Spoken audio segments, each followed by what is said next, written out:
Hi, my name is Ryan. Today we are going to make my beautiful cats a macrame cat bed. I have no idea if this is going to turn out well or not, and if I end up being successful, then I figure anybody could follow along and be successful with me. I mean, if you love your cats, you'll make something for them. If you're not making a craft for your cats, do you really love them?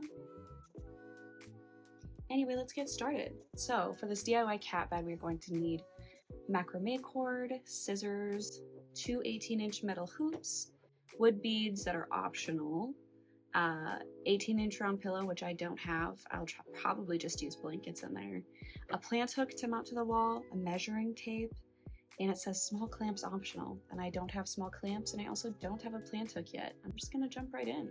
So the first thing that we are gonna do is wrap a hoop with vertical lark's head knots. So that's going to be starting with this thing right here. And I already cut the cord for my hoops as well. This plant usually doesn't look like this.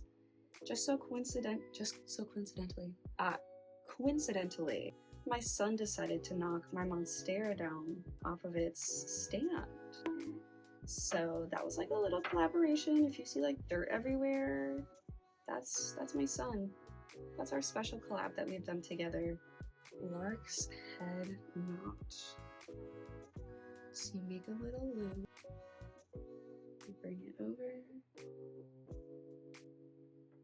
I think this all goes inside.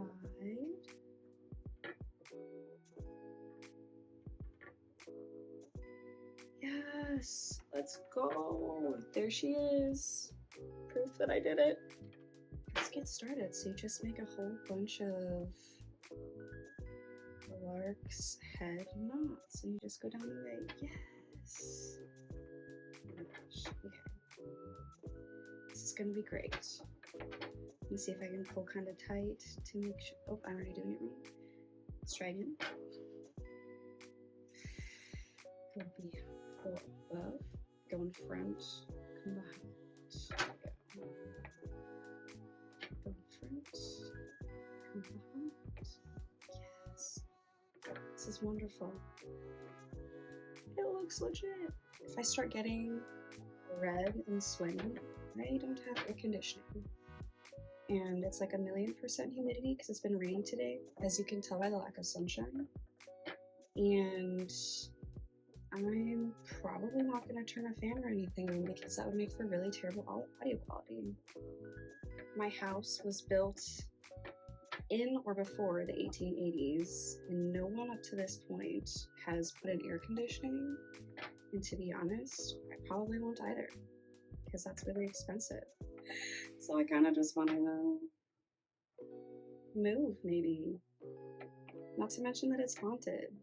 So if you also don't have air conditioning and you live in an old house, tell me, is your house also haunted? Anyway, I'm gonna work on this and we can check in periodically as I make progress. Listen to a podcast while I do this. Shout out to the Ghosties podcast.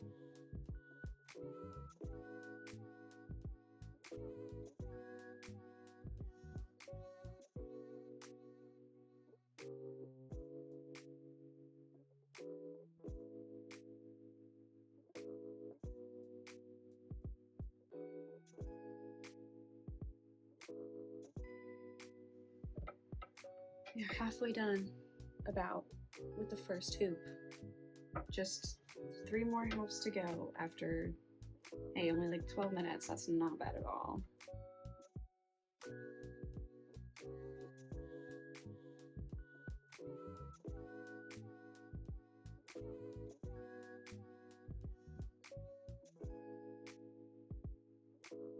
Shout out to the improper stitch right there too.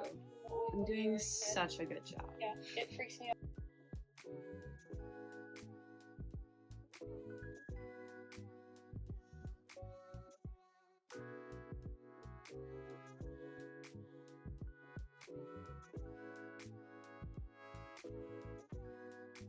Now that I've scientifically cut a specific length of cord, I have to figure out how I'm gonna attach it and hide both tails. You won't even notice. You won't even notice. Let's get this finished.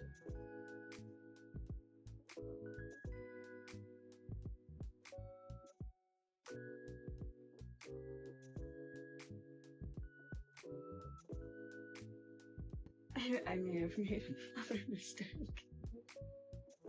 My super scientific measuring isn't working for me, and I will have to get a third piece to finish this up. I finished the first one, and if you don't look super close, you won't be able to see all the mistakes, and you won't be able to see that I needed several sections of macrame cord, because my built-in measuring tape is not calibrated, apparently. User error. On to the next tube.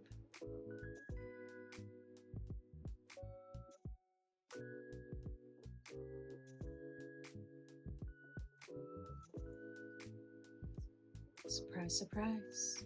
I'll just do an extra long one this time, just because my tape measure is broken.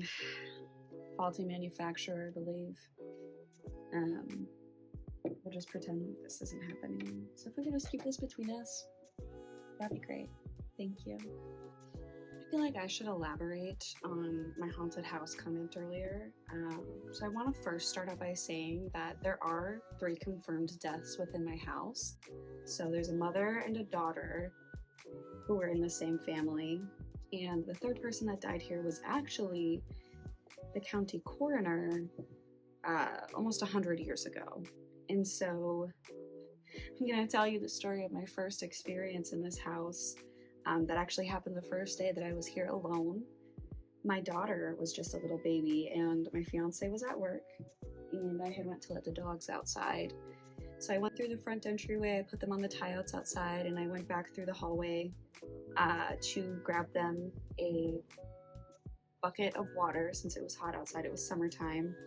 And when I was on my way through to go back to grab them their water, the basement door, which is in my entryway, was completely shut. All the lights were off downstairs, nothing seemed wrong. So I came back through, brought the water outside to the dogs, and the moment I got back inside, I had just a really strange feeling, and I looked at the end of the entry hallway, and the basement door was wide open. And to clarify, the basement door that's there does not fit on the frame properly. The hinges are all wonky, it drags on the floor, so it actually takes a lot of effort to open and close the door. So I was very confused because it was shut when I had just went through like 30 seconds earlier. And I slowly walked forward, and I peeked downstairs, and I saw that every single light was on. So of course my first thought was that somebody had broken into the house, just decided to go down into the basement and turn all the lights on. So I called everybody in my family that lived in town and locked myself in the living room with my daughter and just waited, and I was so scared. But finally my parents had arrived, and I was carrying a knife, and I believe my dad was carrying either a knife or a baseball bat. And we walked downstairs. I had left everything the way it was, so we walked downstairs through the already open door and walked through the whole basement, and nobody was there, of course, but every single light was still on, so we shut all the lights off, slowly walked back upstairs, and we were kind of just listening to see if we could hear anything. And we were like, okay, well, we'll check upstairs. And to make a long story short, there was nobody in the house. So my hard to open basement door that doesn't fit on the hinges had somehow opened itself, and every single light in the basement, which would be through 4 different switches down there, every single light was on. And that was when I realized that I had purchased and moved into a haunted house, and things have only gotten worse ever since. And so if anybody does watch this and you live in an old home or even just a haunted home, please let me know. let me know what your experiences are. Let me know if you guys do anything to make it stop, because I feel like we've tried just about everything cleansing wise and blessing wise and all that sort of stuff. So if you're watching this and you own a haunted house, especially if it doesn't have air conditioning, because that's even worse, please let me know if you do anything to make it better.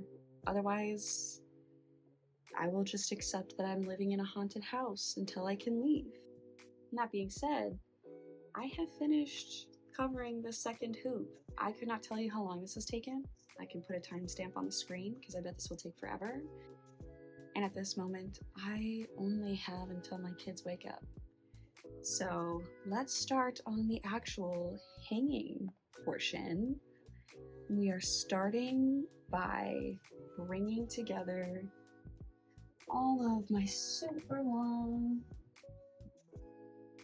cords that I cut and finding the center and bringing them together in the center. All right, so I have my 8 long cords that I probably didn't mention before lined up on my table. I have the middle of them in front of me ready to make the loop. You're supposed to hang this over a doorknob, which would make it way easier. So if you're gonna make this, you probably should. I just don't want to move all my stuff. And then you're gonna use the same exact knot that you used to wrap your hoops to make a solid hoop. There's our first lark's head knot, I think it's what it's called. Vertical lark's head knots. So this is what we're gonna do to make the loop.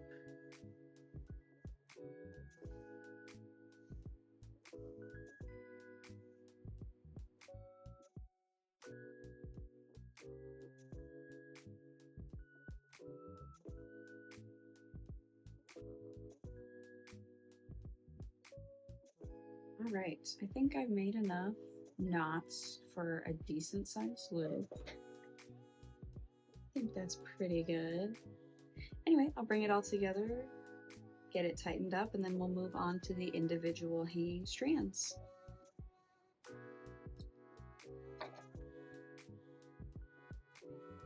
All right, so now we're gonna break our strands down into groups of 4 to make what I want to call the legs, but it's not like this is something that stands. So yes, get your groups of 4. I will have to figure this out because everything is super tangled. Oh boy. All right, I've got 4 strands separated out. We're gonna ignore the fact that everything is just a knot. Oh, this is not part of the instructions, but I'm going to tape down my extra cord here just to kind of keep it out of the way and also give myself a little bit of resistance so my little project isn't sliding around a whole bunch. And now it says, for the rest of the project, I only used square knots, but you could also use spiral knots, which are almost the same as square knots. So I think you just get to kind of freestyle and choose whatever you would like your macrame cat bed to look like. All right, before I get fully started, there is a little tutorial listed in the tutorial about how to do square knots. I am not experienced enough to show you. I'll probably make several mistakes, but hopefully I'll be able to figure out how to insert pictures of the tutorial as I'm following through it. And if I seem really awkward, it's because I am. You gotta give me some slack because this is my first video. That's actually a lie. I did YouTube back when it was... I'll say I did YouTube like a decade ago. And obviously it didn't take off anywhere, probably because I was a small child and nobody really wants to see that. So please cut me some slack. I'm new and I am just awkward in real life. So this is what you get. Let's actually begin and cut the yapping.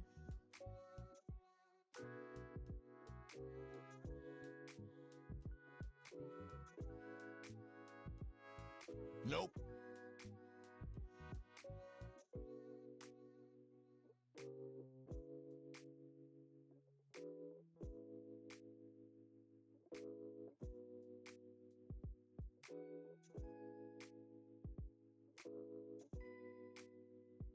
All right, I'm going to work on these off camera, and I will be back either during the day once I'm finished, or I will be back tonight after my kids go to bed.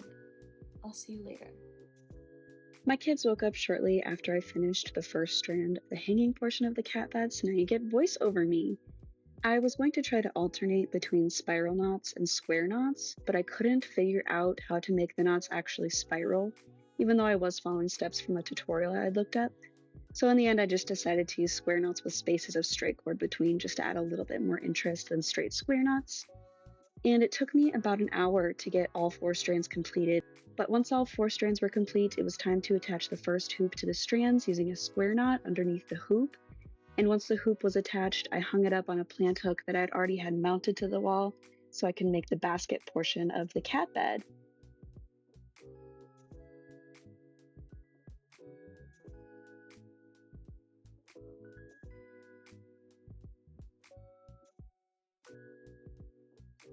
So once you are all done attaching the first hoop, you will cut 24 pieces of cord. The tutorial says to cut them at 180 inches, but I cut them to 120 inches, which had been mentioned in the comments of the tutorial.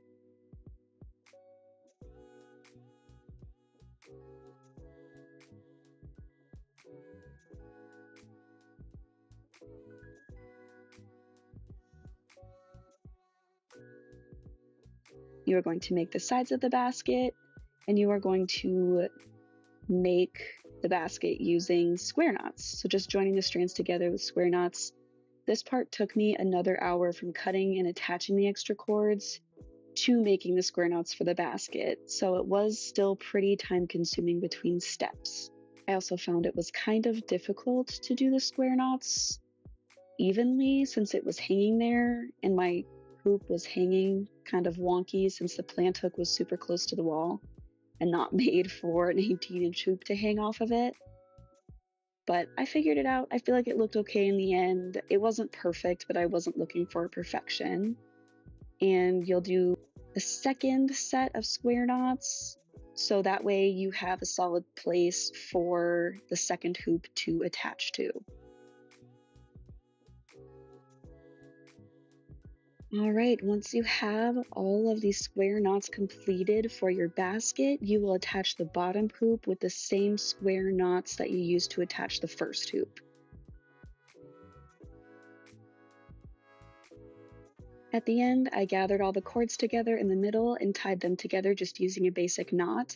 And then I did also do a little wrap underneath at the bottom to make sure my knot didn't slide at all, and also just to add a little bit of interest as well. I did leave the bottom cords a little bit looser to create more depth since I thought my cats would like to be cradled, but if I do make this again, I would keep them tighter for a more finished look. I did try to show my cats when I was done, but they really didn't care, so that was a sad moment. They just walked away. Anyway, it's time for the final reveal. We are finally done after about 4 hours of combined effort.